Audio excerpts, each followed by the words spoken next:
வணக்கங்க. வணக்கம். இது சோளத்தோட்டம் உங்களுதா? ஆமா, ஆமா. எவ்வளோட நிறைய போட்டிருக்கீங்க? ஒரு 3 ஏக்கர்ல போட்டிருக்கோம். 3 ஏக்கர். ஓகே. இப்போது நீங்கள் ஒரு 15 கிலோ வெயிட் கெயின் பண்ணுறதா கேள்விப்பட்டோம். ஆமா. இப்போ நீங்கள் அன்ட்ரு வீட்டில் தானே இருந்திருப்பீங்க. அன்ட்ரு வீட்டில் இருக்கும்போது உங்களுடைய அந்த ஹெல்த் கண்டிஷன் எப்படி இருக்கும்?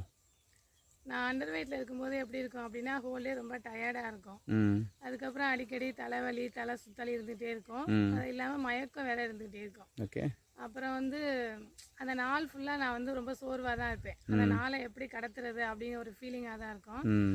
அப்புறம் வந்து நான் ஒரு நல்ல ஒரு ஃபங்க்ஷனுக்குலாம் போகணும் அப்படின்னாலே ஒரு நல்ல ட்ரெஸ் வந்து நல்லா போட்டுக்க முடியாது. ம். ஏன் அப்படின்னா எனக்கு ஃபிட்டாக இருக்காது, ம். ட்ரெஸ்ஸு எனக்கு ஃபிட்டாக இருக்காது, இல்லைன்னா நான் ட்ரெஸ்ஸுக்கு ஃபிட்டாக இருக்க மாட்டேன். Okay, okay, okay. அப்படி இருந்தது. ம். இப்படி நான் எதையாவது தேடிட்டே இருந்தேன். எனக்கு ஏதாவது சொல்யூஷன் கிடைக்குமா ம். அப்படின்னு. ம். நான் ம். அப்படி தேடிட்டே இருக்கும்போது எனக்கு ஒரு கோச் கிடைச்சாங்க. ம். அவங்க வந்து ஈட்டிங் ஹேபிட்டையும் லைஃப் ஸ்டைலையும் மாற்றி கொடுத்தாங்க. அதாவது உங்களுடைய வாழ்க்கை முறையையும் உங்களுடைய சாப்பாட்டு முறையும் சேஞ்ச் பண்ணி கொடுத்தான்னு சொல்கிறீங்க. ஆமா, அதன் மூலமாக ஆமா. நீங்கள் 15 கிலோ வெயிட் அதன் கெயின் மூலமா பண்ணியிருக்கீங்க. நான் 15 கிலோ வெயிட் கெயின். இப்போ ரொம்ப ஹாப்பியாக இருக்கீங்க. கண்டிப்பா. உங்கள் வீட்டுக்கார் வந்து வெயிட் குறைச்சிருக்காருன்னு ஆமா, ஆமா. கேள்விப்பட்டோம். அவர் வந்து ஒரு 18 கிலோ வெயிட் குறைச்சிருக்காரு. 18 கிலோ வெயிட் குறைச்சிருக்காரு. ரொம்ப சந்தோஷமாக இருக்குது உங்களுக்கு. கண்டிப்பா ரொம்ப சந்தோஷமா இருக்கும். Okay, okay. தேங்க்யூ. தேங்க்யூ.